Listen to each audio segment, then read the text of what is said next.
제가 장관을 그만두고 난 다음에 사랑의 교회에서 요청이 왔습니다.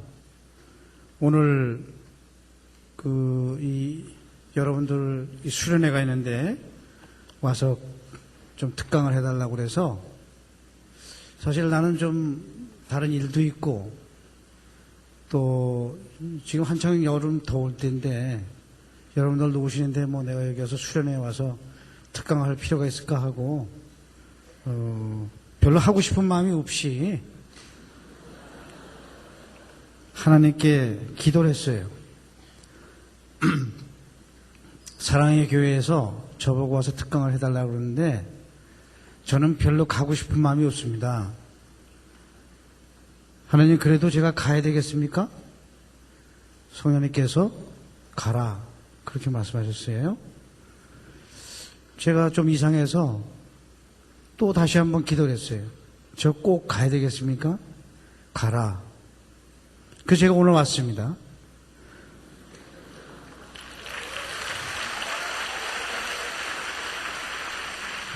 제가 여기 들어오기 전에도 그 말씀을 드렸는데 하나님께서 저를 오늘 이 자리에 보내신 것은 틀림없이 이 자리에 누군가가 10명인지 20명인지 아니면 1명인지 100명인지 몰라도 오늘을 통해서 놀라운 경험을 하게 될 것이고, 앞으로 또 이 나라에 또 하나님 나라를 위해서 쓰임받는 큰 리더가 나올 것을 좀 믿습니다. 제가 44년 전에 1965년에 대학교 1학년생이었어요. 제가 지금 나이가 63이에요. 우리 큰딸이 36이고 큰아들이 34이고 둘째 아들이 32인데 그 44년 전에 제가 대학을 다닐 때 그때 우리나라가 너무 가난했어요. 그래서 경제가 발달이 안 되다 보니까 직장이 없고 대학을 졸업해도 갈 데가 없었어요. 참 그때는 암울했어요, 진짜로. 그럴 때 우리가 앞으로 정말 우리가 대학을 졸업하면 뭘 할 것인가 이런 데에 대한 참 비전이 없을 그럴 때예요. 그런데 저는 하나님께서 저를 축복하셔서 국민학교 다닐 때부터 꿈이 외교관이 되는 게 꿈이었어요. 그러면서 중고등학교를 다니면서 굉장히 책을 많이 읽었어요. 그 책을 읽으면서 제가 내가 앞으로 외교관이 되면은 중국에 가서 근무를 하고 싶다, 이런 막연한 생각을 했어요. 그러다가 1964년 10월 22일 날, 그때 내가 고등학교 3학년인데 중국이 핵실험을 했어요. 성공을 했어요. 그때 우리나라 모든 신문들이 앞으로 중국이 강대국이 될 것이고 중국이 이렇게 경제 발전을 할 것이고 중국이 우리나라에 얼마나 중요한 나라가 될 것이라는 것을 모든 신문들이 다 썼어요. 내가 그걸 보면서 내가 그러면 대학에 가서 중국 문학을 전공해야 되겠다, 이런 마음의 확신을 갖고 그 당시에 대학에 중국문학과에 입학을 했어요. 그때 직업이 없고 많은 사람들이, 그 당시에 우리가 중국하고 수교가 안 돼서 그 중국어 배워서 뭐 하냐? 그럼 제가 한 30년쯤 지나면은 혹시 우리가 중국하고 30년쯤 있다가 수교를 하면은 외교관에 대해서 중국에서 근무하면 얼마나 좋겠냐, 이런 얘기를 했어요. 근데 아무도 그 말을 믿지 않는 거예요. 하다못해 우리 집안 식구들도 도대체 너 그거 배워서 뭐 하냐? 제가 지금 얘기한 말을, 그런 말을 하면은 다 비웃는 거예요, 저를. 그런데 제가 그 꿈을 안고 대학을 1969년에 졸업해서 ROTC 장교로 인간을 해서 전방에 가서 근무를 하고 돌아와서 대학원을 들어가고 73년 봄에 외무고시에 합격해서 외교부를 들어갔어요. 그 외교부관이 된 거예요. 첫 번째 꿈을 이뤘어요. 외교부에 들어가는 그날 내가 결심을 했어요. 하나님께. 뭐라고 했냐? 내가 한국과 중국의 수교는 내가 할 것이다. 우리가 2000년 이상의 중국과 관계를 갖고 있는데 중국하고 최근세사에 있어서 한 60년 이상, 60년 정도 단교를 했는데 중국하고 수교를 하면은 다시 단교를 하려면은 100년이 지날지 200년이 지날지 모르지만은 다시 단교를 했다가 다시 수교를 하려면은 그 기회라는 것은 100년, 200년 아니면 500년, 1000년에 한 번 올까 말까 하는 그런 기회예요. 나는 수교를 하겠다는 꿈을 갖고 외교부에 첫 발을 내디었어요. 그리고 꼭 19년 만에 1992년 8월에 내가 중국에 가서 6개월 동안 협상을 해서 수교를 했어요. 두 번째 꿈을 이뤘어요. 내가 그날 수교하는 날 우리 애들을 불러서 이렇게 얘기했어요. 아빠가 꿈을 두 가지 가지고 있었는데 외교관이 돼서 한중 수교하는 게 꿈이었는데 다 이뤘다. 아빠는 앞으로 한 가지 꿈이 더 있지만은 그것이 이루어져도 좋고 안 이루어도 상관없다. 그렇지만 아빠는 너무 행복하다. 그렇게 얘기를 했습니다. 그리고 95년 1월에 내가 서울로 돌아오면서 내가 그 당시 다니던 북경에 있는 21세기 교회에서 인사말 할 때 이렇게 얘기했어요. 그 당시 우리 북경의 20세기 교인이 300명쯤 됐었는데 여러분들 저한테 꿈이 두 가지가 있었습니다. 하나는 외교관이 되는 게 꿈이고 두 번째는 한중 수교하는 게 꿈이었어요. 그런데 꿈을 하나님께서 다 이루어 주셨습니다. 이제 저한테 남은 꿈은 하나입니다. 주중대사가 되는 겁니다. 여러분들 제가 여러분들께 말씀을 드리겠지만은 저는 앞으로 10년 안에 주중대사가 돼서 돌아와서 여러분한테 인사를 드리겠습니다. 거기 있던 대부분의 사람들이 속으로 비웃었을 거예요. 저 사람 자기가 직업공무원이 어떻게 주중대사를 한다고 저렇게 해서 안 되면 어떡하려고 이렇게 많은 사람 앞에서 공개적으로 얘기를 할까 그렇게 했을 거예요. 저는 그 사람들의 마음을 다 읽으셨어요. 그리고 떠났어요. 돌아와서 하나님께 기도했어요. 하나님, 저를 주중대사를 시켜주십시오. 이렇게 기도하지 않았어요. 하나님, 저는 주중대사가 됐습니다. 감사합니다. 그런데 저는 주중대사를 시시하게 하고 싶지 않습니다. 역사에서 가장 유명한 훌륭한 주중대사를 하고 싶습니다. 하나님, 그 비결을 제가 하나님께 말씀드리겠습니다. 제가 앞으로 10년 뒤에 주중대사가 돼서 갔을 때 내가 만날 장차관들을 누가 장차관이 될지를 저한테 가르쳐 주십시오. 내가 그 사람들을 위해서 10년 동안 중보기도를 하고 제가 대사로 가겠습니다. 여러분들 이런 기도 할 수 있어요. 나는 95년에 이미 그런 기도를 했어요. 95년 봄에 하나님께서 나한테 6개월 동안 기도하면서 내가 23명의 명단을 받았어요. 그리고 10년을 기도하는 걸 준비하고 계속 기도를 했어요. 하나님은 너무나 선하셔서 10년이 아닌 6년 10개월 만에 나를 주중대사로 시켰어요.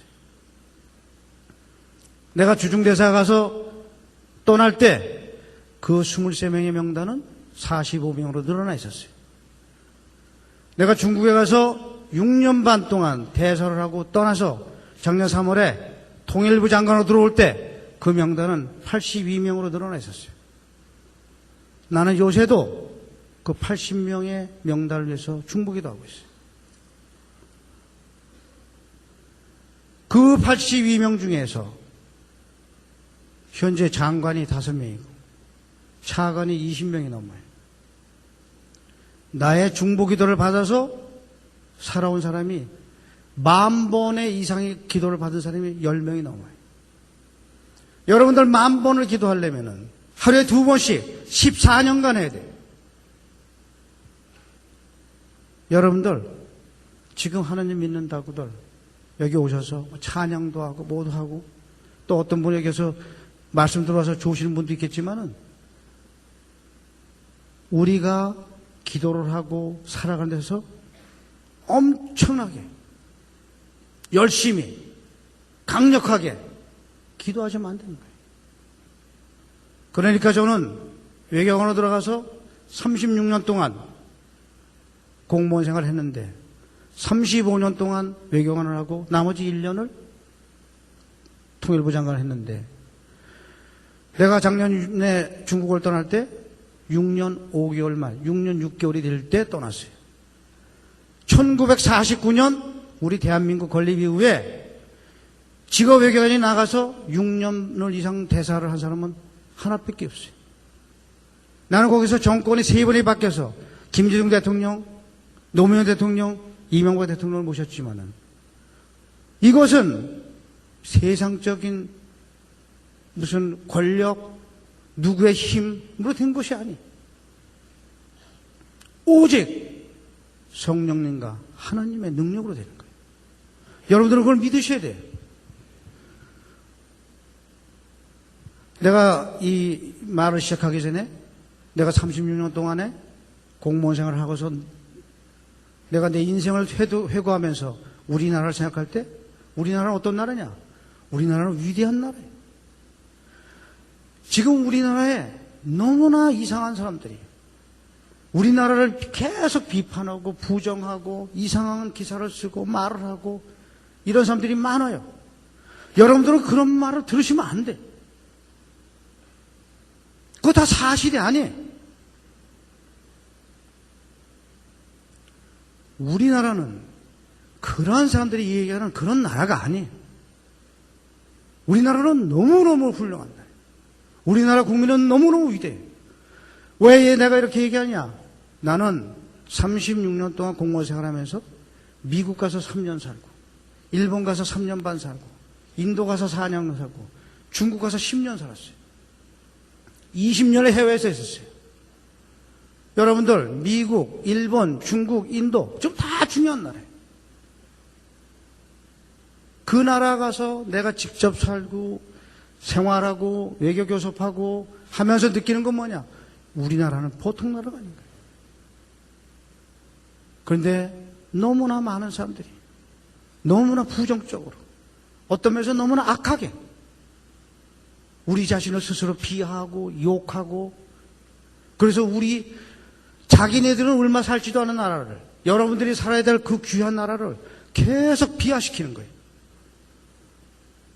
여러분들은 오늘 이 순간부터 그런 말에 귀를 튀지 마세요. 우리나라는 너무너무나 중요하고 너무너무나 훌륭한 나라예요.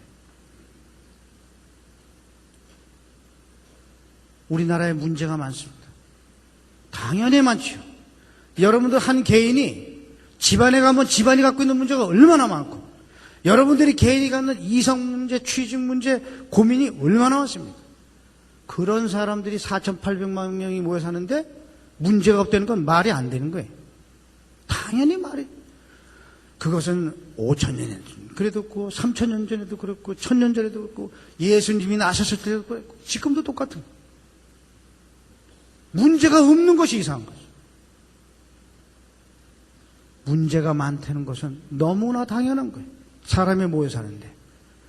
여러분들은 우리가 일본의 식민지 지배를 받고 한국전쟁에 나서 나라가 완전히 폐허가 되고 그런 나라를 가지고도 지금도 세계 13의 경제대국이 되고 10위권의 무역대국이 되고 여러분들이 나가서 보면 우리나라가 얼마나 발달됐다는 것은 밖에 나가면 알게 돼요.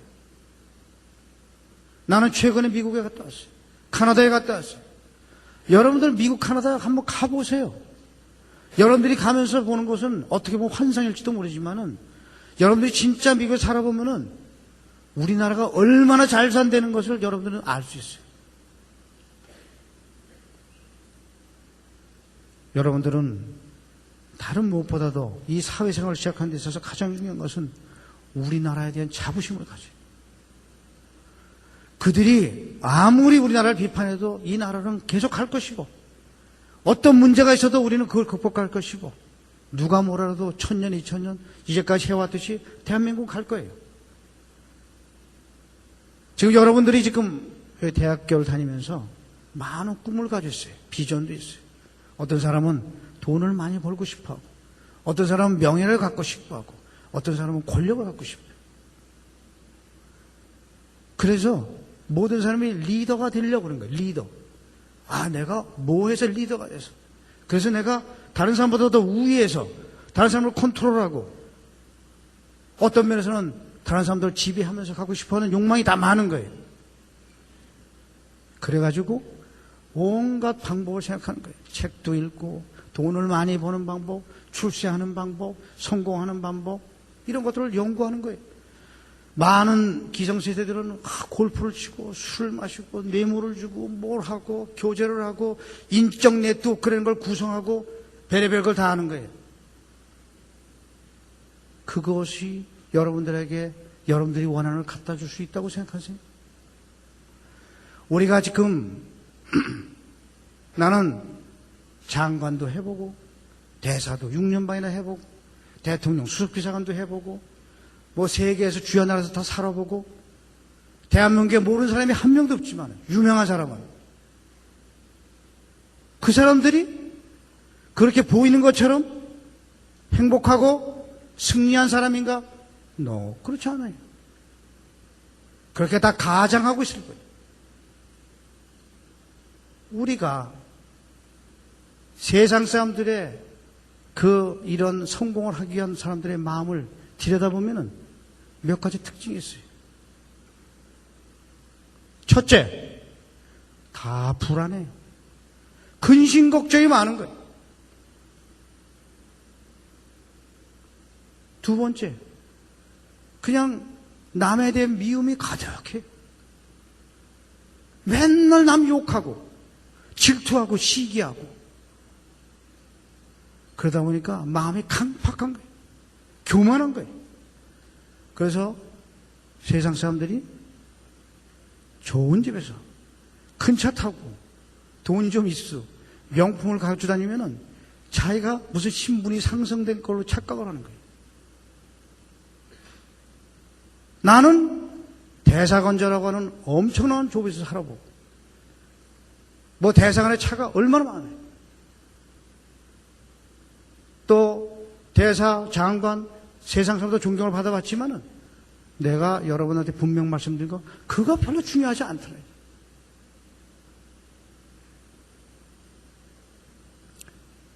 우리가 여러분들이 원하는 돈, 명예, 권력 그거 가졌는데 사람들이 무시하고 욕하고 비난하고 저주한다면은 그게 무슨 소용이 있어요? 좋은 차를 타고 다니면서 매일 걱정하고 좋은 집에서 자면서 매일 불안하고 좋은 음식 먹으면서 맨날 남 욕이나 하고 그게 무슨 의미가 있나?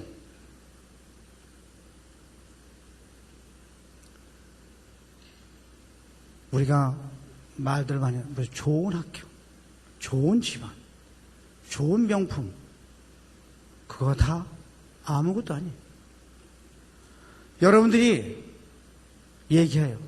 광고, 선전. 광고, 선전이 뭐예요? 그거 다 가짜예요.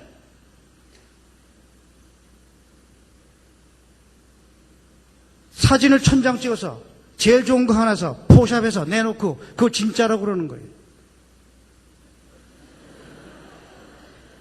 다 가짜예요. 자동차, 집, 뭐 권력 보이는 것뿐이에요. 보이는 거. 여러분들은 그런 거에 현혹되면 안 돼요. 여러분들이 하나님을 안 믿으면 상관없어요. 믿는 사람은 그런 거 현혹되면 안 돼요. 여러분들은 그런 성공을 원하시면 안 돼요. 여러분들은 인생에서 반드시 승리를 해야지. 내가 오늘 이 주제로 잡은 것이 베드로전서 2장 9절인데 여기 보면 오직 너희는 택하신 족속이요 왕같은 제사장들이라 이런 거예요. 그러면 여러분들이 맨날 찬양도 그렇게 하고 나와서 얘기도 왕 같은 제사장이라고 택하신 족속이라고 그러는데 정말 그렇게 생각하냐? 맨날 남의 눈치 보고 누가 돈을 준다 그러면 더 많은 데로 가서 그 돈 많은 사람이 하는 대로 하고 왕 같은 제사는커녕 돈 많은 사람들 권력자들의 노예 짓이나 하고 그건 세상 사람들이 하는 거고 여러분들이 크리스천들이 할 일이 아닌 거예요. 우리는 진짜 왕 같은 제사장으로 살아야 돼요. 여러분들은 절대로 남의 노예가 되면 안 돼.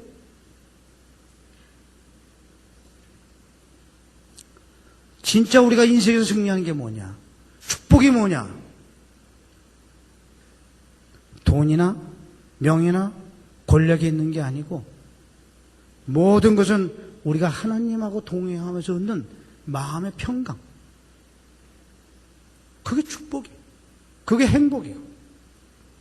그래서 우리가 잠언에 보더라도 그의 오른손에는 장수가 있고 왼손에는 부귀가 있느니 그 길은 즐거운 길이요 그의 지름길은 다 평강의 길이에요. 여러분들이 뭘 하든지 간에 즐겁고 평강을 누려야 돼요.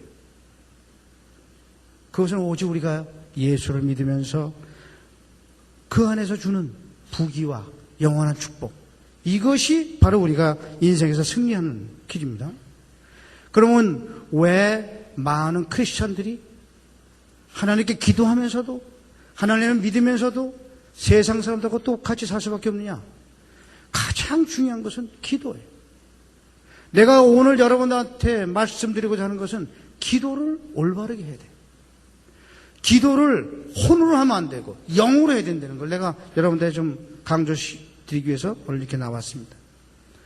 우리가 기도를 하는데 혼으로 기도하면은 혼적인 생각이 들어와서 내 안에 계신 영을 누르고 무시하고 압박해요.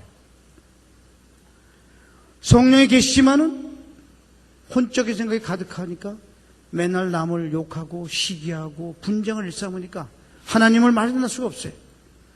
하나님하고 만날 수가 없으면 하나님과 교통할 수가 없어요. 하나님과 교통할 수가 없으면 하나님의 뜻을 알 수가 없어요. 하나님의 뜻을 알 수가 없으면 여러분들은 기도의 응답을 받을 수가 없어요. 기도의 응답을 받을 수가 없으면 여러분들은 아무리 기도해도 아무것도 모르기 때문에 좌절하는 거예요. 포기하는 거예요. 기도가 재미가 없어요. 이렇게 모여서 막 찬양하고 떠들 땐 좋은데 막상 가서 기도를 얻고 그래서 기도할 때 아무 응답을 받을 수 없으면은 기도를 계속할 수가 없는 거예요.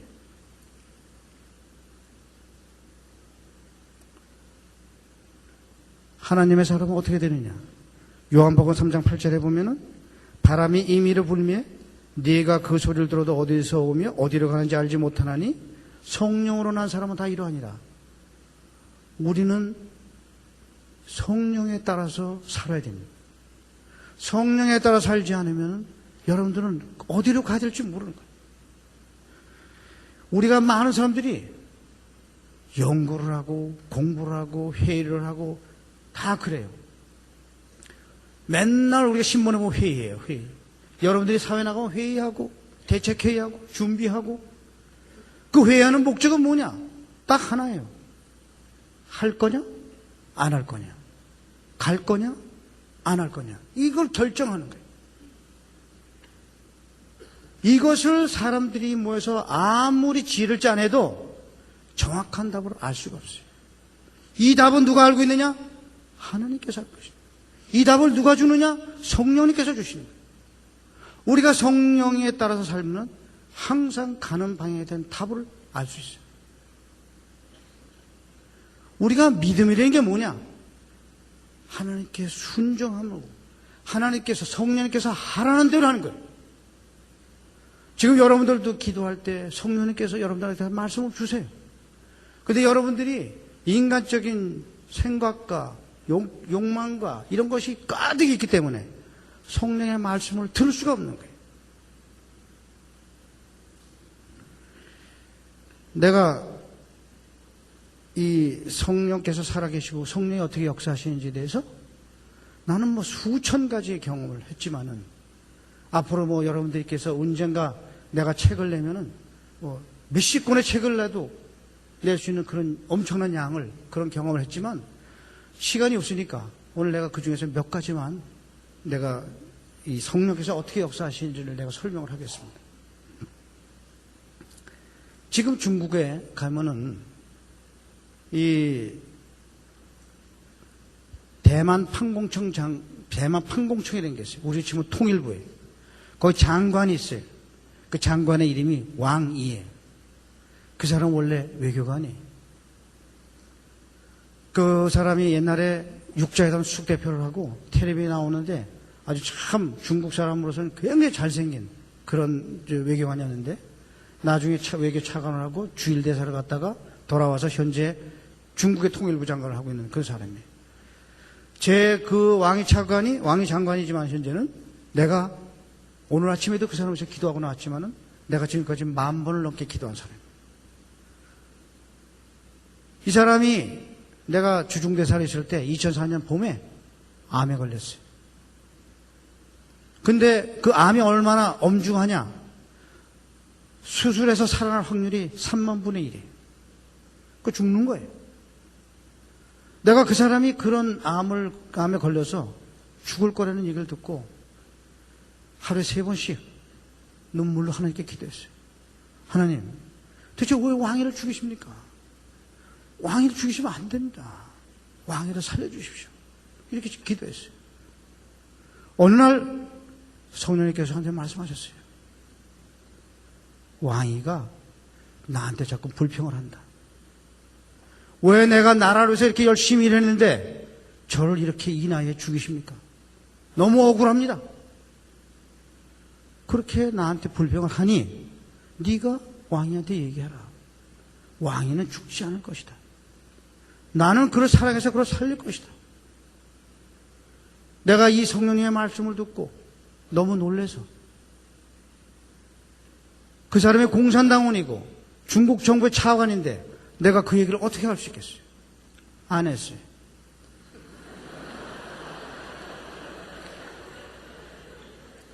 그 다음날 성령님께서 또 말씀하셨어요. 또 안 했어요. 그렇게 며칠을 계속 똑같은 말씀을 성령님께서 주셨어요. 어느 날 내가 성령님의 말씀을 들을 때 내가 오늘 이 말을 전달하지 않으면은 내가 죽겠구나. 이런 두려움이 찾아왔어요. 그래서 사무실에 나가서 편지를 썼어요. 이게 그 편지. 중국어로 된 건데, 여기 내 사인이, 여기 지금 우리 대사용지인데, 여기 보시면은, 여기 내가 이렇게 썼어요. 지금 여러분들한테 말씀드린 그대로 썼어요.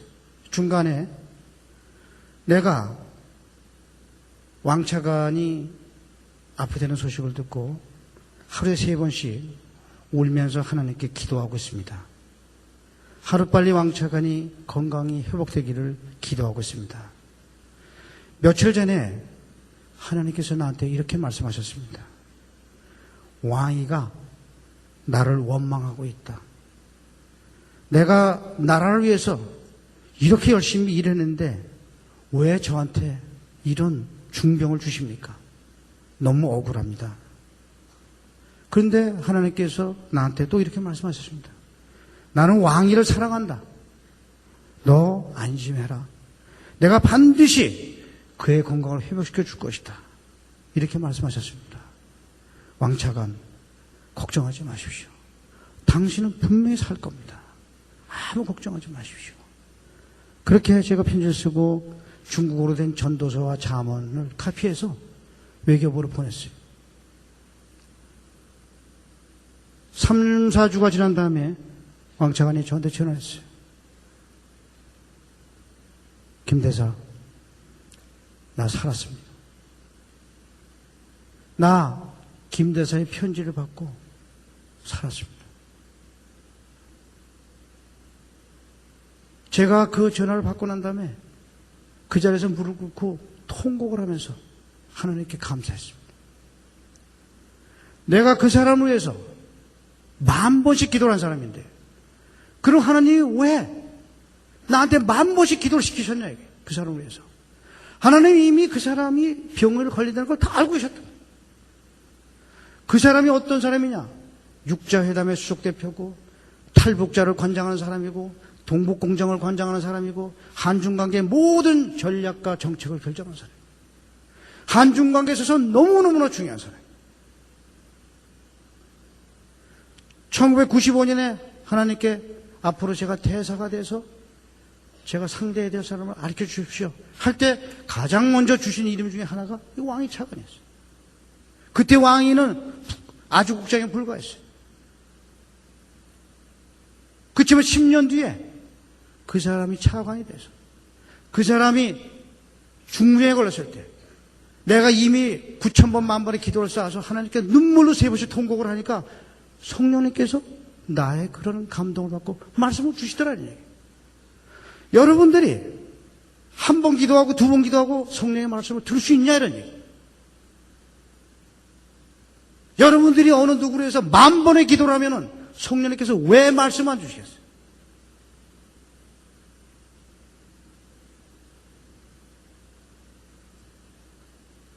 성령님은, 하나님은 놀라우신 분이에요. 내가 중국에 있을 때 어느 날 편지를 한 장 받았어요. 어느 63세 4대 된 여성 수감자가 중국 감옥에서 나한테 편지를 보냈어요. 대사님, 저는 원래 크리스천이었습니다. 근데 중국에 와서 죄를 져서 중국 감옥에서 현재 형을 살고 있습니다. 제 형이 10년을 받았습니다. 지금 3년 반이 됐습니다.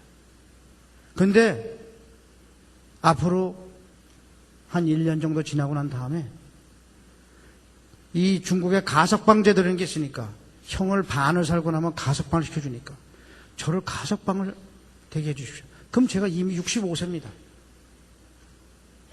근데 제가 하나님께 기도했습니다. 하나님 저 감옥에서 내보내 주십시오. 하나님께서 저한테 이렇게 말씀하셨습니다. 김하중 대사한테 이 건을 부탁해라. 그래서 제가 이 편지를 씁니다. 제가 그 편지를 보고 무릎 꿇고 하나님께 여쭤봤어요. 하나님, 이 편지가 진짜입니까? 진짜다. 그럼 제가 이 사람을 구해낼 수 있습니까? 당연히 구해낼 수 있지. 제가 그 다음날 출근해서 직원들을 불렀어요. 총영사, 경찰 주재관, 법무부에서 난 부장검사 다 불렀어요. 우리가 이 사람을 구해내야 되니까 우선 법적인 검토를 해라. 그래서 변호사를 고용해가지고 법적인 검토를 시작했어요. 2주쯤 지났어요.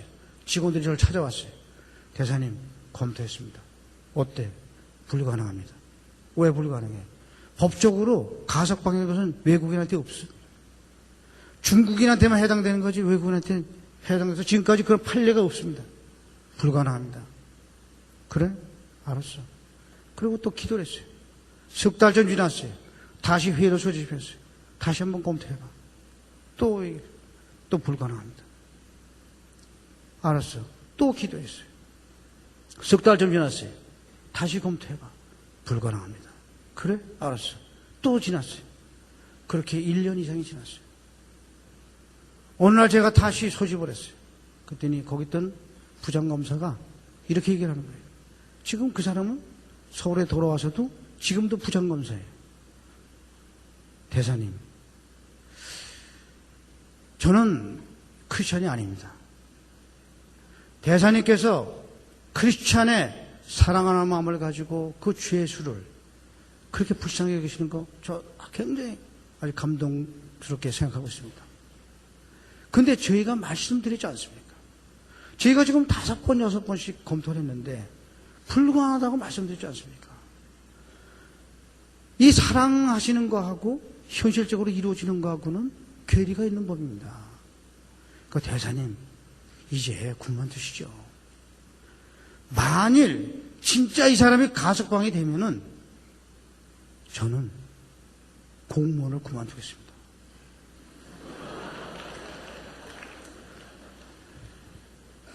위협이 그래 내가 그래? 진짜 그만둘 거야? 예. 가석방이 되면 그만두겠어. 그래. 그럼 그만둘 준비나 해. 그리고 그날 저녁에 집에 와서 제가 하나님께 통곡을 하면서 이렇게 말씀드렸습니다. 하나님 들으셨죠? 제 부하가 감히 공무원을 그만두겠다고 하면서 저를 이렇게 조롱하고 저한테 저항을 하는데 하나님 이거 놔두시겠습니까? 제가 지금 1년 이상을 눈물로 기도하는데 하나님 지금 뭐 하시는 겁니까? 이거 된다고 그러셨지 않습니까? 이거 그때 성령님께서 저한테 말씀하셨어요. 너 중국의 법무장관을 만나라. 제가 출근해서 직원들 불러서 중국 법무장관 면담 신청하라고. 중국의 법무장관이 우아이잉이라고 하는 여자예요. 유일한 장관. 지금도 그 여자가 장관이에요. 신청을 했어요. 장관 면담 신청하면 보통 2, 3일 있으면 회답이 오는데 아침에 신청했는데 저녁 때 회답이 왔어요. 내일 아침 10시에 들어오라고. 좀 이상하다고 생각해서 갔어요. 가서 딱 보니까 그 우 장관이 한 170쯤 되고 여자가 아주 기품이 있고 아주 멋있게 생긴 그런 여자 장관이 기다리고 있었어요. 그래서 들어갔는데 저하고 딱 악수를 하더니 막 얘기를 하다가 저를 탁 앉는 거예요. 자기는 김대사를 너무나 보고 싶었대요. 왜 그러냐고.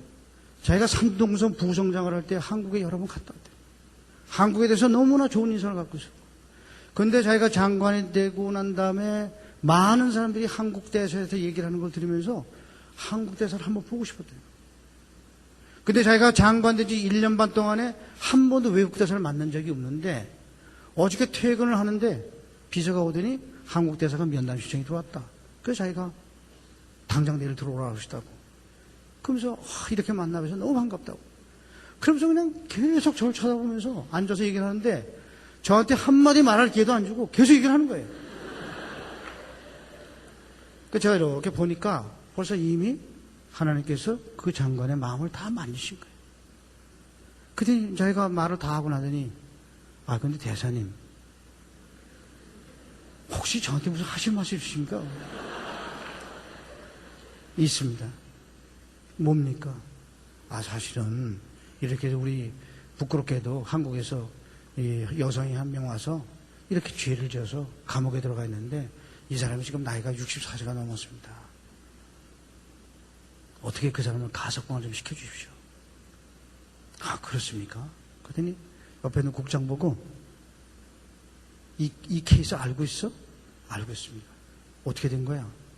그 국장이 중국말로 불가능, 불가능한 겁니다. 그 장관이 이렇게 보더니 불가능? 불가능? 이러는 거예요.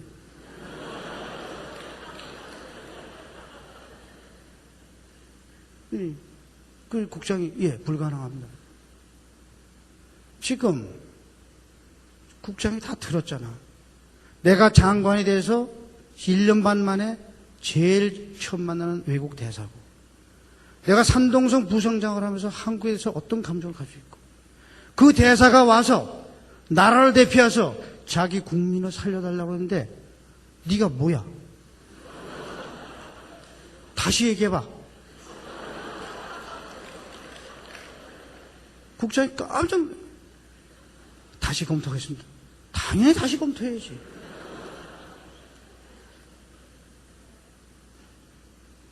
그 국장이 이거 검토해보겠습니다. 그러면 안 됐을지도 몰라요. 근데 내가 앉아있는 앞에서 딱 그거 안 되는 겁니다. 이러니까 자존심이 상한 거예요. 나보게 되는 거예요. 대사님 돌아가시죠.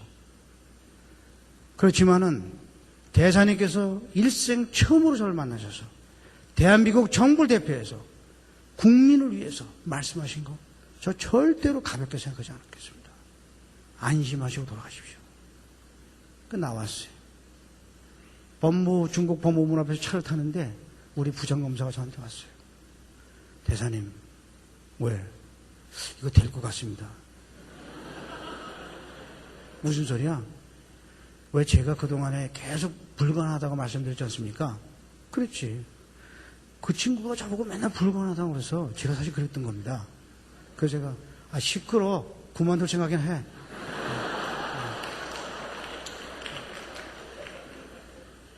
그리고 돌아와서 계속 기도했어요. 석 달이 지났어요. 공문이 왔어요. 1949년 중화인민공화국 건립 이후에 최초로 가석방을 결정합니다. 다만 이 가석방이 결제 과정이 한 2달 걸리니까 철저히 보안을 유지해달라. 상배 보호가 결제 끝날 때까지 중간에서 어떻게 변화가 될지 모르는 거니까 그렇게 법무부에서 문서가 왔어요. 그 수감자를 위해서 매일 한 달에 한 번씩 면회를 갔어요. 우리 외교관, 여자 외교관 2명이 있어. 제가 그 여자 외교관들이 갈 때 이렇게 얘기했어요. 그 중에 한 명이 여자 참사관인데 현재 우리 주 유엔에서 공사를 하고 있는 박 참사관, 지금 박 공사인데 제가 그 박 참사관한테 이렇게 했어요. 가서 절대로 나간다는 거 눈치채지 못하도록 해. 알겠습니다. 간 거예요. 돌아왔어요. 그 두 주 여자 외교관이 내 책상 앞에 딱 앉더니 엎드려서 둘이서 막 우는 거예요. 그래서 왜 그래? 아니 다 알고 있어요. 뭘 알고 있어? 아니 저희들이 갔더니요. 참사관님 어서 오세요. 저 2달 있다 나가요. 그러더니. 무슨 말씀이시냐고 그랬더니 어저께 기도하는데 하나님께서 너 2달 있다 내보내주마 그러셨대요. 여러분들 그 말 한마디에 이 여자 박참사관 있는 여자가 보통 평범한 크리스찬이 완전히 깨지는 거예요. 너무나 충격적이야. 그 감옥에 앉아있는 여자가 우리가 어저께 회의한 얘기를 어떻게 아침에 가서 갔더니 그 다음날 아침에 가니까 알고 있는 거냐. 그래서 2006년 11월 16일 날 그 여자가 석방이 됐습니다. 제가 15일 날 그 서안이라는데 출장을 가야 돼가지고 그 여자를 한번 보고 싶은데 볼 수는 없고 그래서 하나님께 기도했어요. 근데 제가 가만히 생각해보니까 이 여자가 5년 만에 감옥에서 나오는데 돈이 1원도 있을 거 아니에요. 근데 한국은 가야 되고 한국 도착하면 돈이 당대 필요할 것 같아서 제가 하나님께 이렇게 말씀을 드렸어요. 하나님, 이 여자가 5년 만에 감옥에서 나오는데 돈이 하나도 없을 거 아니겠습니까? 제가 이 여자한테 돈을 좀 주겠습니다. 근데 저는 이 돈을 준다고 할 때마다 꼭 액수를 하나님께 여쭤봅니다. 그래서 제가 얼마를 주겠습니다. 성령님께서 더 줘. 제가 알겠습니다. 그럼 2배로 주겠습니다. 성령님께서 더 줘. 알겠습니다. 그럼 4배를 주겠습니다. 4배 줘. 그래서 제가 달러를 찾아서 넣어가지고 봉투에 넣어서 우리 경찰 주장관하고 부장검사 나가는데 공항으로 내보냈어요. 그 여자가 게이트 앞에 있다가 대사가 뭘 보냈다고 해서 뜯어보니까 거기 달러가 있는 거예요. 그리고 제가 거기다 기도를 하나, 그 여자를 위한 기도를 해가지고 기도문 하나 넣어서 보내는데 그 여자가 그냥 게이트에서 떼굴 뜨고 굴고 울더라는 거예요. 그리고 돌아갔어요. 저는 내가 그 자리에서 1년 반 동안 그렇게 눈물로 기도했는데 왜 하나님께서 나한테 그렇게 한 번도 만나지도 못한 그 감옥에 있던 여자한테 그런 돈을 주라고 하셨을까? 그게 상당히 의문이 되는 거예요.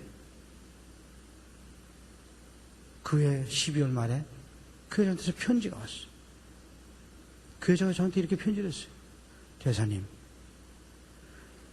제가 5년 만에 한국에 돌아왔는데 제 가족들을 지금 찾지 못하고 있습니다.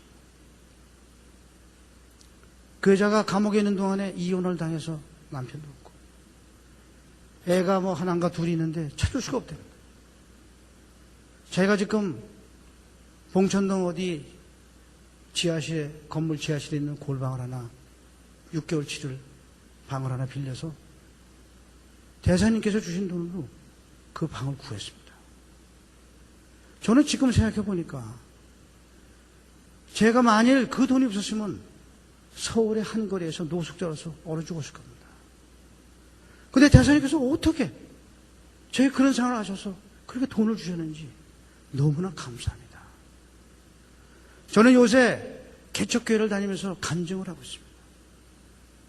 저는 가는 곳마다 대사님에 관한 이야기를 하고 있습니다. 저는 죽을 때까지 다시는 죄질을 지지 않겠습니다. 그리고 저는 죽을 때까지 대사님에서 기도하다 죽겠습니다. 제가 그 편지를 받고 굉장히 울었어요. 그리고 그 편지를 가지고 우리 대회의실에 들어갔어요. 우리 저희군 전체가 모인 데서 우리 비서관 보고 한번 읽어봐. 다 읽었어요. 내가 우리 직원들한테 그랬어요. 당신들이 외교관이라고 밖에 나와서 좋은 집에서 좋은 차 타고 골프 치고 좋은 음식 먹으면서 대사는 맨날 머리가 허연 수감자로 해서 알지도 못하는 그 여자로 해서 눈물로 기도하는데 나보고 직을 걸겠다. 공무원을 그만두겠다. 부장검사, 자네 왜 아직도 거기 앉아있어?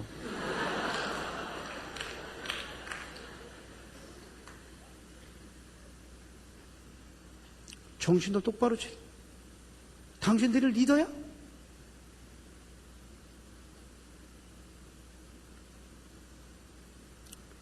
여러분들, 우리가 살아가면서 남을 사랑하고 남을 위해서 기도하지 않고 맨날 자기 잘 먹고 잘 사고 좋은 차 타고 좋은 집 사는 그런 헛된 생각들만 가득하고 그래가지고 무슨 하나님의 사랑이.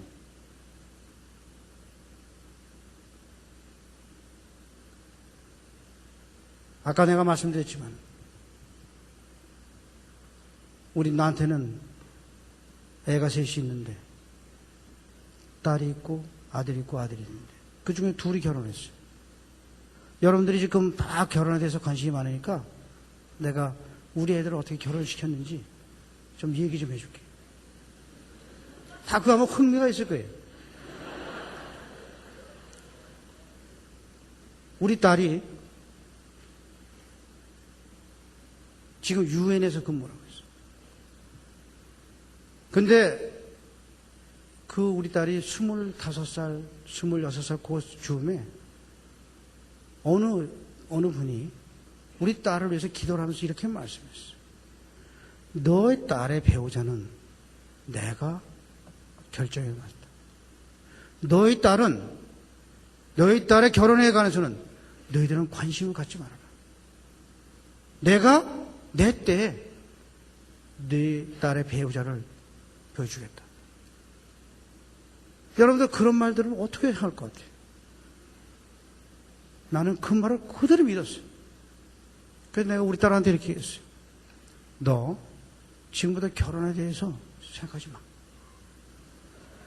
아빠가 너 만 30세, 31세가 되기 전까지 만 30세가 끝날 때까지 반드시 기도해서 하나님께서 준비해 주신 배표하고 결혼할 수 있도록 해줄 테니까 너는 그냥 기도만 해.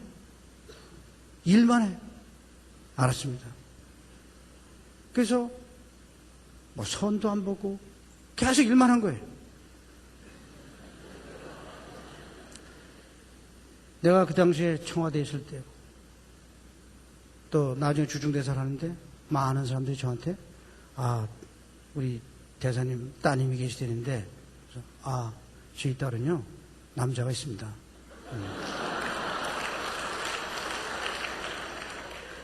그 남자가 있던데 어떻게 말이 안 되잖아요. 그러면 더 이상 얘기가 안 되죠. 그 우리 사람이 어딨냐? 하느님이 가만히 있어 그냥. 그죠?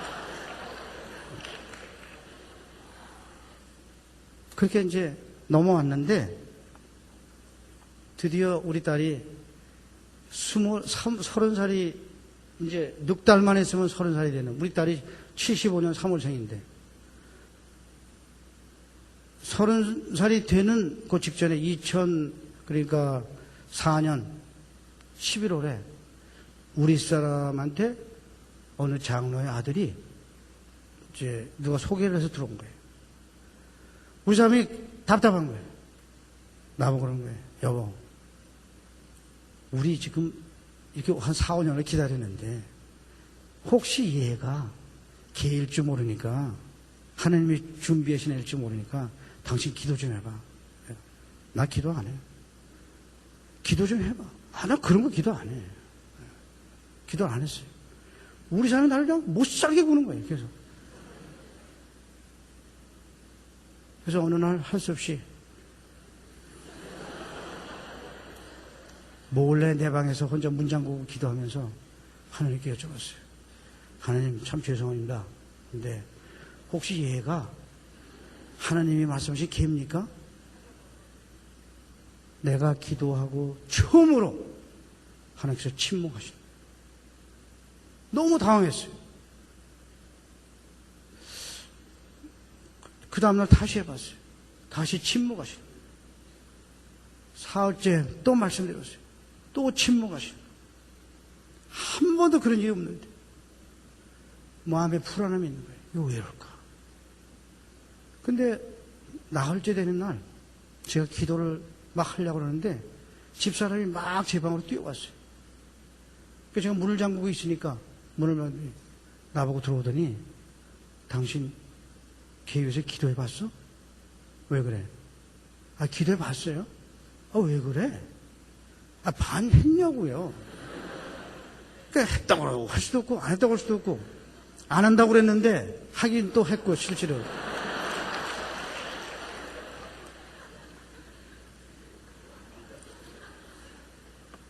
집사람이 지금 북경에 있는 전도사가 전화가 왔는데 오늘 아침에 기도를 하는데 대사님을 위한 기도한 것도 아닌데 기도하는데 벼랑간에 성령님이 탁 뚫고 들어오시더니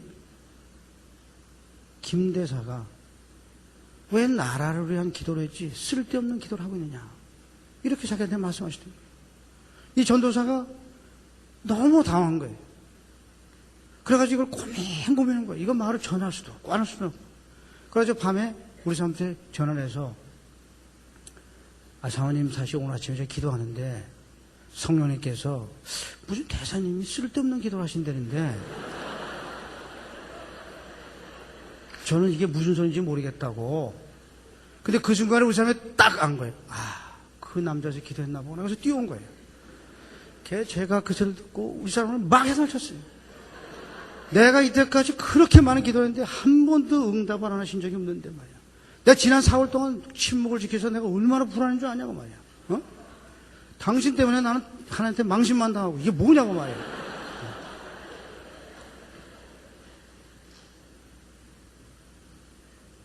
나한테 다시는 그런 소리 하지 마. 가라고. 그리고 난 다음에 제가 통곡을 하면서 하나님께 하나님 사실 저도요 집사람이나 딸한테 큰 소리 치는데 하나님 이게 4년씩 이렇게 하는데 이제 좀 비워주셔야 되지 않습니까? 보여주마. 그렇게 말씀하셨어요. 그리고 한 달 있다가 딱 남자가 나타났어요. 우리 딸이 그 남자애를 보고 나보고 아빠 이 사람인 것 같은데 아빠가 안다고 그랬잖아요. 그러니까 내가 하나님께 제가 제 사위인지 어떻게 압니까? 네가 그를 보면 알리라. 제가 2005년 2월에 서울에 잠깐 나왔을 때 호텔에서 만났어요. 지 딸이 그 남자를 데리고 들어오는데 제가 딱 일어섰어요. 보니까 제 사위예요. 그래서 내가 집사람 보고 이랬어요. 우리 사람 쟤야.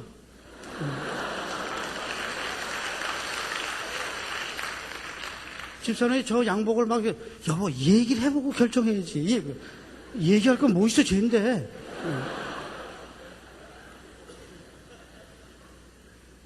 나는 걔가 누군지도 모르는 거예요. 아버지가 누군지 집안이 누군지 전혀 모르는 거예요.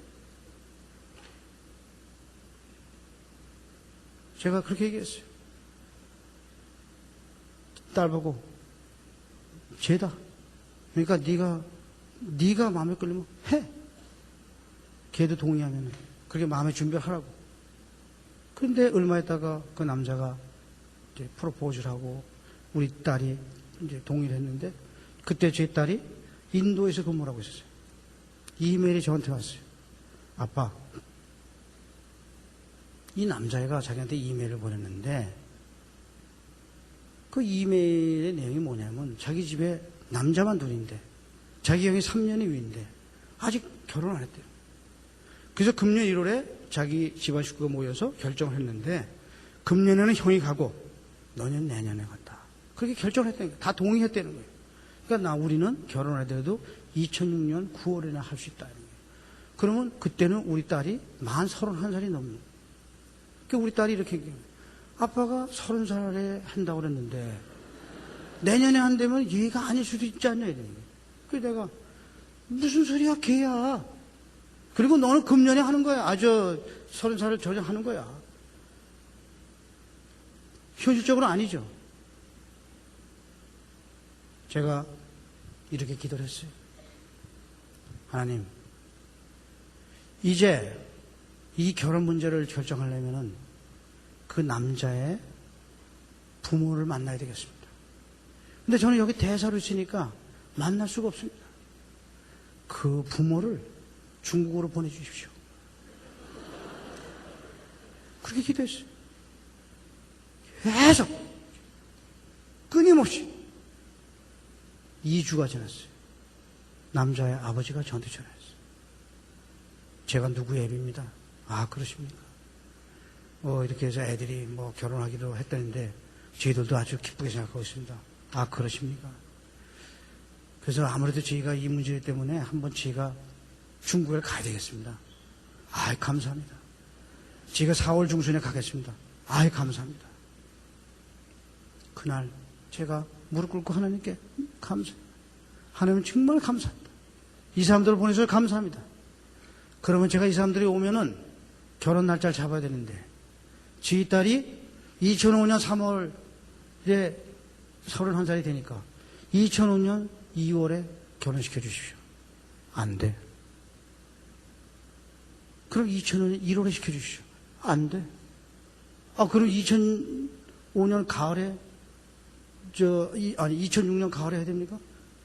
아니지. 그럼 2005년 12월에 할 수 있습니까? 아니. 11월에 합니까? 아니. 그 10월에 할 수 있습니까? 아니. 그럼 9월에 할 수 있습니까? 9월에 해라. 그 제가 집사람을 불렀어요. 여보, 9월에 결혼식 하니까 준비해. 집사람이, 여보, 남자의 부모를 만나거나 얘기를 해야지. 당신이 좀 무슨 소리 하고 있는 거야? 9월이야. 그냥 믿으면 돼. 그걸 계속 기도했어요. 4월 중순에 그분들이 오셨어요. 얘기를 했어요. 그분들이 이러신 거예요. 사실 우리 애가 둘이라서 금년에 큰 아들을 결혼시키고 내년에 우리 둘째 아들을 하려고 그러는데 좀 이해를 해 주십시오. 알겠습니다. 그러면은 애들이 이렇게 장성했으니까 약혼이라도 먼저 시키는 게 어떠시겠습니까? 좋습니다. 6월 달에 시키시죠. 좋습니다. 그럼 저희가 6월 말에 다시 오겠습니다. 그렇게 하시죠. 돌아가셨어요. 저는 계속 기도했어요. 6월 말에 다 왔어요. 약혼식을 했어요. 떠나면서 그분들이 다시 얘기했어요. 그러면 내년 가을에 결혼하는 거 알고 저희가 돌아가겠습니다. 그래서 제가 잠깐만 제가 한 가지만 말씀드리겠습니다. 사실 제가 이렇게 두 분이 오시기 전에 하나님께 두 분을 보내달라고 기도했습니다. 2주 있다 저한테 전화하신 겁니다. 그날 밤에 제가 하나님께 여쭤봤습니다. 결혼을 언제 시켜야 되느냐? 금년 가을, 금년 9월에 시키라고 저한테 하셨습니다. 두 분도 하나님을 믿으시는 분이시니까 돌아가서 기도 좀 해주십시오.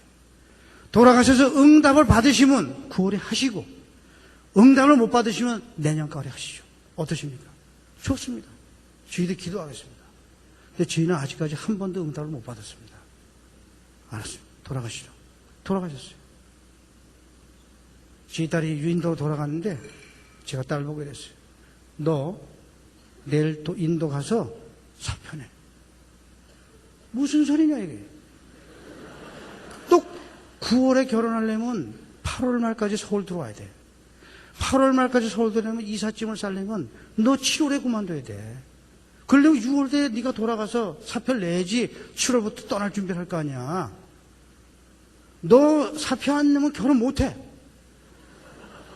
집사람하고 딸이 저한테 막 항의를 하는 거예요. 하여튼 이후 여람하고 사표를 내. 사표를 내면 결혼하는 거고 사표 안 내면 결혼 못 해. 낼 거야 안 낼 거야? 지 딸이 내겠습니다. 그래서 돌아가서 그 다음날 사표를 탁 냈어요. 그리고 저는 계속 기도했어요. 다시 2주가 지났어요. 또 남자의 아버지가 저한테 전화했어요. 대사님, 저희가 기도했습니다. 네. 저희가요, 아무리 해도 하느님의 말씀을 듣기가 어려워서 저희가 잘 모르겠습니다. 아, 그러시군요. 그런데 대사님, 그냥 결혼을 9월 달에 시키시죠. 왜 그러십니까? 글쎄, 뭔지요. 그거 안 시키면 큰일 날 것 같습니다. 그냥 시키시죠. 좋습니다. 그래서 9월 했어요. 여러분들, 내가 한 말이 내 개인적인 거와 내 희망을 얘기하면 그 말은 능력이 없어요. 그렇지만 기도로 해서 수백 번, 수천 번을 기도하고 눈물로 기도하고 받은 말씀을 주면은 그 말씀을 듣는 사람이 그 말을 거역할 능력이 없어요. 쥐딸이 사표를 내고 결혼이 결정되고 떠나는데 유엔에서 사표를 반려했어요. 여러분들 유엔 들어가기가 얼마나 그런지 아세요? 그런데 유엔에서 왜 사표를 내려고 그러냐? 결혼 때문에 그렇다. 그럼 휴직해라. 몇 년 원하냐? 2년 원한다. 2년 휴직해라. 2년 휴직했어요. 작년에 돌아갔어요, 유엔으로. 그 사표는 결혼이 결정된 다음에 냈으면 안 돌아오는 사표. 순종했기 때문에 하나님께서 사표를 돌려주신 거예요.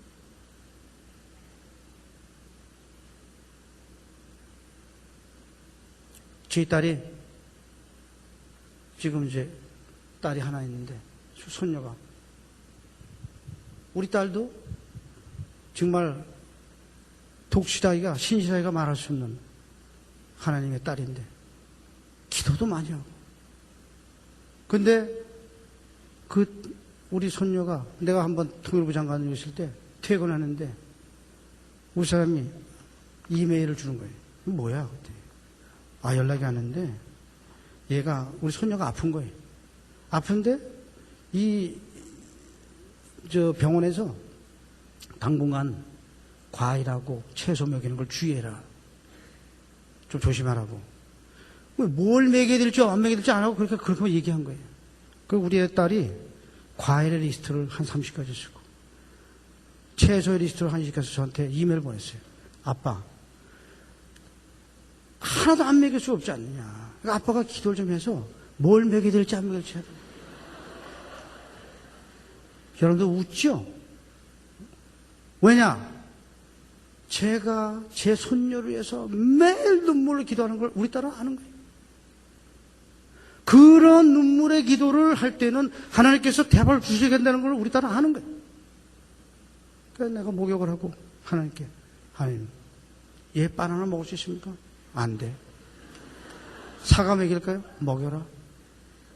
동그라미 OXOX해서 집사람한테 보내. 그러면 이메일을 쫙 보내면 우리 딸은 무조건 그대로 하는 거예요. 100% 확실. 내가 왜 이 말씀을 드리냐면 우리가 무슨 일을 할 때 준비하기 위해서 엄청난 기도를 해야 된다 이런 얘기예요. 의사가 누가 어떤 사랑을 가지고 얘기를 하지 않으면은 그냥 자기가 지식과 경험을 가지고 얘기해가지고는 안 되는 거예요.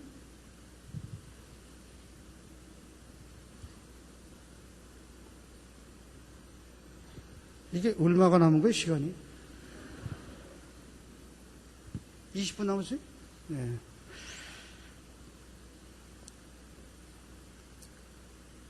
우리 아들이 있는데 어느 날 우리 집사람이 퇴근해 드리는 거예요. 걔가 어떤 여자를 요새 만나는데 굉장히 좀 심각하게 앞으로 장래도 생각하는 것 같더라는 거예요. 그래? 그저 뭐, 걔 이름이 뭐야? 이름을 주더라고요. 그래서 이제 어느 날 기도하다가 하나님께, 하나님, 얘가 누굽니까? 이렇게 했더니 하나님께서, 성령님께서 네 며느리다. 내가 기도하다가 벌떡 일어섰어요. 며느리라니. 20일 기도했어. 20일 내내 네 며느리다. 우리 아들한테 전화했어. 야, 너 그 여자애 말이야. 아빠가 한번 얼굴 볼 수 있겠니? 왜요? 아니, 내가 좀 보고 싶어서. 너 그 여자애 집 좀 찾아가서 부모 보고 내가 좀 얼굴을 좀 보고 싶다고 그런다고. 너 그렇게 부탁 좀 해볼래? 알겠습니다. 너 큰 부담 갖지 말고 한번 데려와봐. 그래서 이제 주말에 왔어요. 데리고. 내가 이렇게 거실에 앉아있는데 우리 며느리 그 아가씨하고 둘이 들어왔어요. 내가 우리 그 아가씨 보고 첫 마디가 내가 이렇게 얘기했어요. 너구나. 그 아가씨가 저를 이렇게 보는 거예요. 네가 내 며느리래. 우리 집사람이 너무 놀라고 우리 아들이 너무 놀라는 거예요. 내가 그 말을 아무한테도 안 하는 거예요. 내가 20번을 기도했는데 너를 위해서 하나님께서 20번 다 네가 내 며느리래. 네가 누군지 너네 집안이 누군지 난 몰라. 그렇지만 너는 내 며느리야. 네가 동의하고 너네 부모가 동의하면 나 결혼하고 갈 거야. 내가 물어봤어요. 너 소망이 무슨 희망하는 게 있니? 있습니다. 뭐야? 저 방언을 하고 싶습니다. 그래?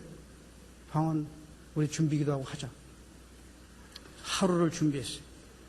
그 다음날 우리가 4시에 앉아가지고 집사람하고 시작했어요. 내가 우리 며느리 될 사람한테 방언을 달라고 하나님께 그냥 기도하고 들어갔어요. 손잡고 기도하는데 10분 만에 방언이 탁 터졌어요. 내가 우리 그 며느리들 보고 야, 도대체 너는 기네스북에 올라가겠다. 시아버지 될 사람한테 시집 오게 되냐 방언하고 말이지. 응? 그리고 내가 물었어요. 근데 너 아버지 뭐 하시니? 뭐 하십니다. 그래? 형제는 몇이야? 그래? 나한테 상관없어. 그리고 내가 데리고 가서 우리 그 며느리들한테 기도한 기록을 다 펴줬어요. 몇 월 며칠 날 줄 쳐서 내가 하루에 난 300명으로 해서 기도하니까 쫙 리스트가 있는데 거기 딱 그는 내 며느리다. 그 다음날 그는 내 며느리다. 그거를 우리 며느리가 보고 막 통보를 하는 거예요.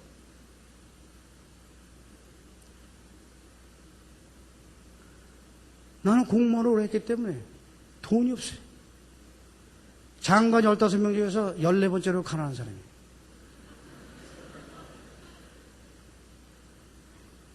우리 아들, 딸 결혼식 하는데 100만 원도 못 줬어요. 우리 집사람이 그저 자기가 생활비 모아서 나온 거 가지고 결혼시키는데 내가 하나님께 내가 공무원 생활 35년 하면서 36년 하면서 내가 얼마나 많은 돈을 다른 사람한테 바쳤어요. 나도 그걸 회수해야 될 거 아니에요. 나는 하나님께 기도했어요. 하나님, 저 이번에 축의금을 받겠습니다. 안 돼. 그럼 청첩장이라도 보내겠습니다. 안 돼. 저는 아들, 딸 결혼하는데 양가집 200명, 300명이 모여서 교회에서 아무도 모르게 한 명의 축하객도 없이 결혼했어요. 우리 집안에 우리 아들 결혼하는데 나 손을 붙잡고 여보 이번에는 제발 축의금 받는 거 물어보지 마.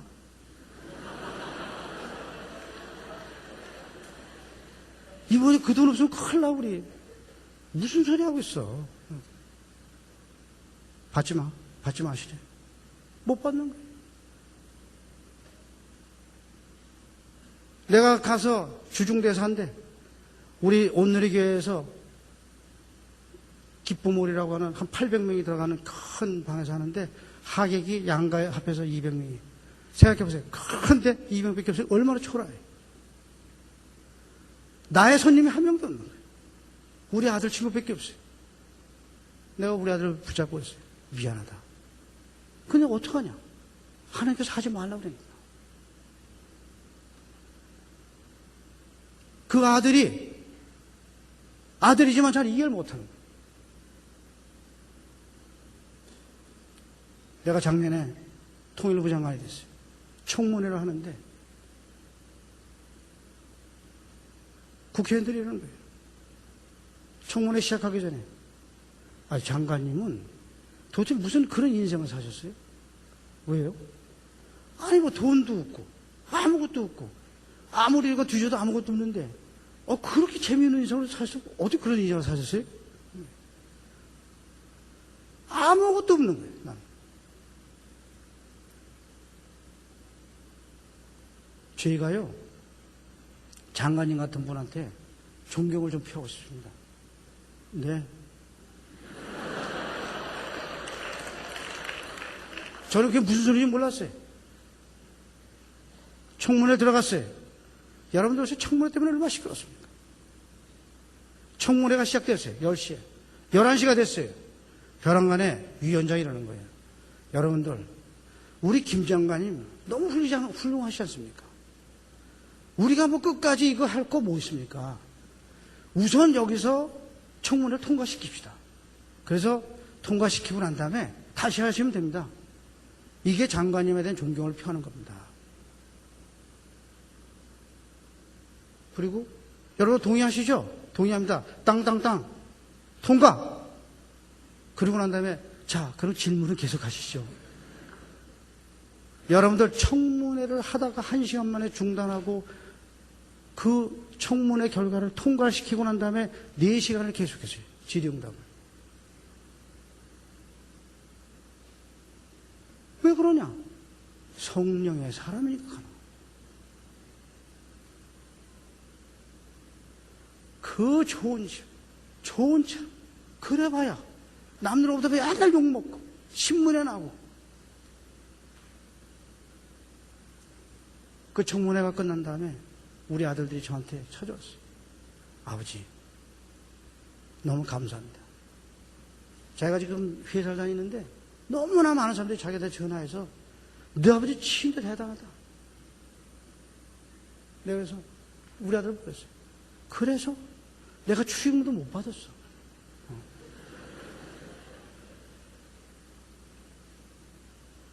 호화 결혼식? 상상도 못한 거예요. 축의금? 사람이 하는데 청첩장을 안 보내는데 무슨 축의금이 어딨어요?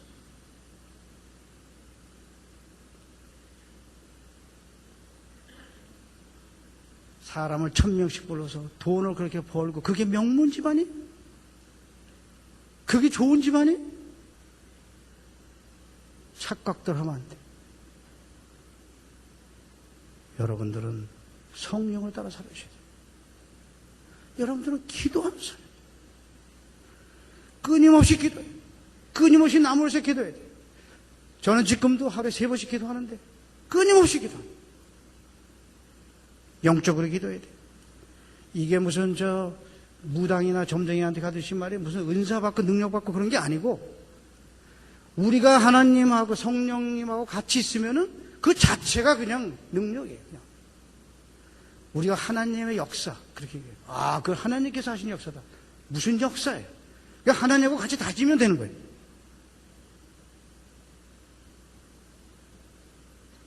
야곱이 죽을 때 자기 아들들 위해서 말을 2000년대 일어날 일도 1000년 뒤라도 다 얘기를 하는 거예요. 왜냐?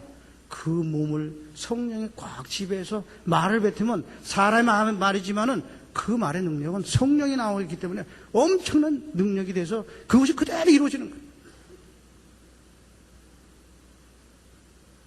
우리는 하나님도 안 만나고 새벽기도 나와서 혼으로 기서 기도하면서 중원 보내가면서 1시간씩 기도하고 나 새벽기도 갔다. 무슨 소용이 있어요 그게. 우리는 하나님 한 분에만 집중해야 돼요. 나는 이렇게 대사도 하고 장관했지만 무식하기가 그칠데 없어요. 지난 20년, 25년 동안 한 편의 영화를 본 적도 없고 한 편의 드라마를 본 적도 없고 운동 경기도 안 보고 다 그건 다 보면은 기도에 영향을 미쳐서 안 보는 거예요. 운동 경기 보다가 내 기도 시간 놓치면 어떻게 해요? 안 보는 거예요, 처음부터. 5대1이 되든 6대1이 되든 그거하고 나하고는 아무 상관이 없는 거예요. 얼마 전에 내가 어딜 갔더니 누가 나한테 어떤 여자분을 데리고 와서 소개를 하는 거예요. 누구누구라고. 나는 그래서 왜 나한테 소개하는지 이해를 못하고 하여튼 인사를 받았어요. 집에 와서 집사람 보고 그랬어요. 아까 어딜 갔더니 누가 하는데 무슨 여자를 소개했는데 이름이 뭐래. 여보, 그 사람은 지금 우리나라 유명한 배우인데 당신 배우인지 내가 그 사람 누군지 알 수가 없는 거죠. 내 머릿속에는 오직 성령님밖에 없어요. 우리 사람이 나보고 여보 어디 좀 은퇴했는데 경치 좋은 곳에 가서 좀 가자 이거예요. 휴식도 하죠. 집에서 하면 돼. 그래도 어디 가자 이거예요. 거기 너무나 경치가 좋대요. 경치 좋으면 안 되지. 경치 좋아가지고 계속 구경하다가 피로해서 기도도 못하면 어떡해. 당신 혼자 가려면 가. 나한테 있어서 기도는 호흡이고 생명이에요. 그렇게 내 머릿속에 온갖 오직 기도와 성령님과 하게 사는 것만이 하기 때문에 우리는 지금도 이 순간에 이 자리에서 무릎 꿇으면 하나님과 어떻게 되는 거죠? 이렇게 되는 거지. 갈까요? 가라. 여러분들이 영화 볼 거 다 보고 드라마 볼 거 다 보고 운동 경기 거 다 하고 잠잘 거 다 주무시고 그리고 난 다음에 할렐루야 해봐야 백날 해봐야 응답 한 번도 못 받아요. 여러분들 앞으로 인생에서 승리하셔야 돼요. 승리하는 비결은 뭐냐? 사랑이에요. 사랑이 아무것도 없어요. 여러분들이 사랑하지 않으면 절대로 기도 응답을 받을 수 없어요. 맨날 얘기하죠. 고린도서 13장 해가지고 사랑 노래도 잘 부르지만 찬양하고 난 다음에 집에 가서 막 싸우고 친구 막 욕하고 그래가지고 어떻게 성령님께서 하시는 말씀을 들을 수가 있어요. 내 마음속에 미움과 시기와 질투가 있고 그것이 내 몸을 썩게 만들고 있는데 무슨 응답을 받아요? 받기는. 여러분들은 진짜 기도의 응답을 받고 싶고 진짜 성령의 사람이 되려면 진짜 사람을 진짜 사랑해야 돼요. 사람 사랑 아니면 여러분들 죽을 때까지 절대 기도 응답 못 받아요. 어쩌다가 우연히 한두 번 받을 수도 있겠죠. 성령의 말씀을 들을 수 없어요. 성령의 그 미세한 말씀을 그러한 시기와 미움과 질투가 딱 성령님과 나를 가로막고 있는 한 여러분들은 움직일 수 없어요. 여러분들은 모든 일에 감사해야 돼요. 나라에 대해서 감사하고 부모에 대해서 감사하고 언니에 대해서 감사하고 형에 대해서 감사하고 선생님에 대해서 감사하고 계속 축복해야 돼요. 나는 미워하는 사람이 한 명도 없고 싫어하는 사람이 한 명도 없어요. 누가 날 욕하면 오랜만에 누가 욕한다는 소리 들으면 반가워요. 왜냐? 또 기도해 줄 사람이 생겨서.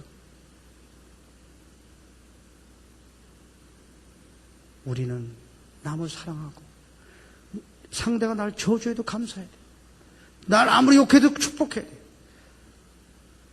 예수께서 원수를 70번에 7번도 사랑해. 나는 그렇게 생각해. 700번에 7번도 사랑할 수 있어. 7000번에 7번도 사랑할 수 있어. 왜냐? 성령님하고 있으면 아무 문제가 없는 거예요. 여러분들이 남이 나를 저주할 때 그 저주가 내 몸으로 파고들어서 내 심장에 꽂히면은 분노가 생기고 잠을 못 자고 밥을 못 먹고 난리가 나는 거예요. 그런데 우리가 저주를 듣는 순간에 얼른 무릎 꿇고 그 사람을 축복하고 사랑하고 기도하면은 그 저주가 내 몸을 빙빙 돌다가 말이 떨어질 데가 없는 거예요. 그 갈 데가 어디 있어요? 말은 반드시 떨어져야 되는데 그 말은 반드시 온 사람한테 돌아가게 됐어요. 온 사람은 자기가 저주했는데 그 저주가 자기가 다시 오니까 정말 이건 난감하지. 성경에 그 머리에다 불을 올려놓는다고 그러잖아요. 여러분들이 성령의 사람이 되면은 얼마든지 저주도 이길 수 있고 누가 욕해도 얼마든지 웃을 수 있고 어떤 무섭지 않아요. 왜 왕 같은 제사장이냐? 누가 나를 시험해도 시험을 넘길 수 있고 누가 나를 위협해도 그 위협을 넘길 수 있어. 성령님께서 함께 하시니까. 여러분들은 정직하셔야 돼요. 앞으로 여러분들이 세상에 승리하시는데 지금 신문에 나온 모든 사람들이 왜 그런 신문에 톱을 장식하면서 그렇게 불쌍하게 비참하게 쓰러져 가느냐? 전부 거짓말해서 그런 거예요. 지금 말이죠. 교회 다니는 사람들도 밥 먹듯이 해야 돼, 거짓말. 교회들도 이 불법을 자행하기를 아주 아무렇지도 않게 하는 거예요. 교회 자신이 무슨 관시를 통해서 인맥을 통해서 막 되지 않는 일을 막 하는 거예요. 그러면서 그걸 자랑하는 거예요. 그게 하나님의 역사라고 얘기하는 거예요. 그게 어떻게 역사예요, 그게? 잘못된 거지. 그러한 죄의식이 없는 거예요. 여러분들 정직하세요. 여러분들이 정직하지 않으면 여러분들은 언젠가 반드시 사단이 파놓은 함정에 빠지는 거예요. 그렇기 때문에 그 많은 사람들이 그렇게 비참하게 그 높은 사람들이 안타깝게 하루아침에 그냥 불명예스럽게 그 어떤 나락으로 떨어지는 거죠. 여러분들 지금 우리나라가 어렵고 경제가 어렵고 다 어려워요. 우리나라만 어려운 것이 아니고 세계가 다 어려워요. 지금만 어려운 것이 아니고 2000년 전에도 어렵고 신라 때도 어렵고 통일신라 때도 어렵고 고려 때도 어렵고 이조 때도 어렵고 다 어려웠어요. 안 어려울 데가 없어요. 여러분들 지금 대학교 들어오면 내가 한 4년 지나고 나면은 취직 걱정. 좋은 데 들어갔어요. 들어가서 또 대리 한번 하려고 몇 년 기다려. 그 한 번 되고 나면 좋은 거 갔다가 또 몇 년 고생해가지고 과장되고 또 몇 년 고생해가지고 차장되고 그게 인생이에요. 지금 여러분들이 겪는 어려움 항상 있는 어려움이에요. 사람들이 난리예요. 어렵다고. 반드시 해결되는 거예요. 또 지나가는 거예요. 또 문제가 생겨요. 또 해결하는 거예요. 그렇게 가는 거예요. 인생은. 어려울 거 하나도 없어요. 우리가 하나님 믿고 하나님께 기도하면은 얼마든지 할 수 있어요. 여러분들께서 내가 아파트를 팔아서 어디를 더 좋은 데에 가야 되는데 이 아파트로 가도 좋겠습니까? 나는 그런 기도하면 하나님께서 성령께서 응답 안 하실 거고 생각해요. 그건 점쟁이야 하는 거지. 기도라는 건 그런 걸 하는 게 아니에요. 기도라는 것은 남의 영혼을 구하고 나라를 위해서 기도하는 거지 개인을 위해서 그렇게 기도하는 거 아니에요. 부모들이 맨날 와서 우리 아들 좋은 대학 보내게 해주십시오. 그 전부 기도하면 하나님께서 그거 어떻게 그 좋은 대학에 그 많은 사람을 다 집어넣겠어요. 하나님께서 합당하시오. 하나님께서 보시기에 우리 대학에 들어가면 대학에 보내주십시오. 그렇게 하면 되는 거예요.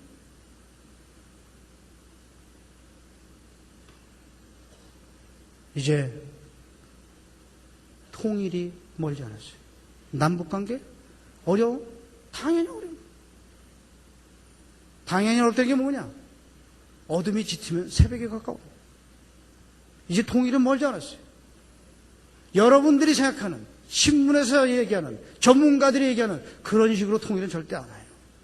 통일은 도둑같이 올 거예요. 깜짝 놀라는 시간에 올 거예요.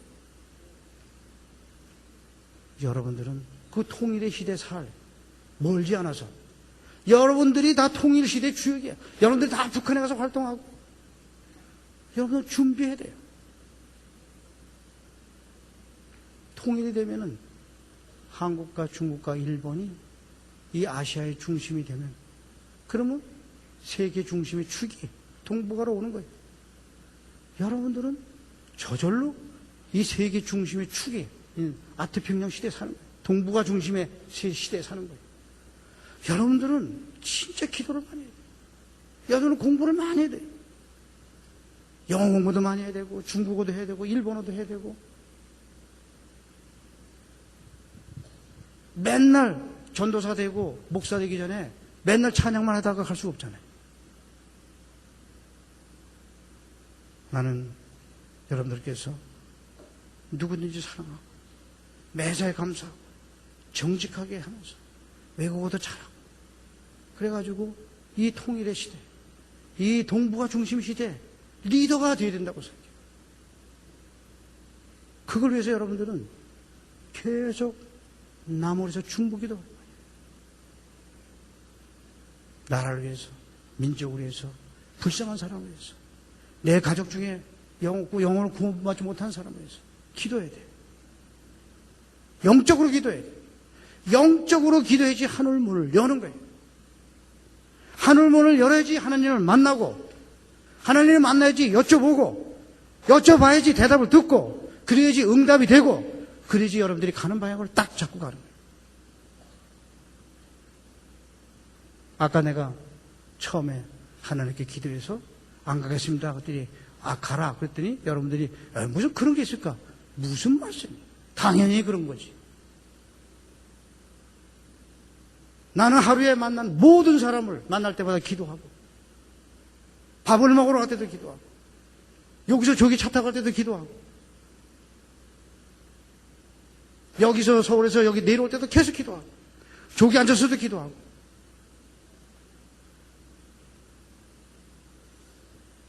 우리는 성령을 따라 살아야 돼요.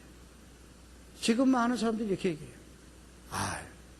크리스찬이면 됐어요. 영혼 구원 됐고 그저 이제 세상에서 적당히 살다가 당신들 크리스찬들은 하늘나라 가잖아요. 그 하늘나라 가서 또 영생을 누리면서 잘 살면 되죠.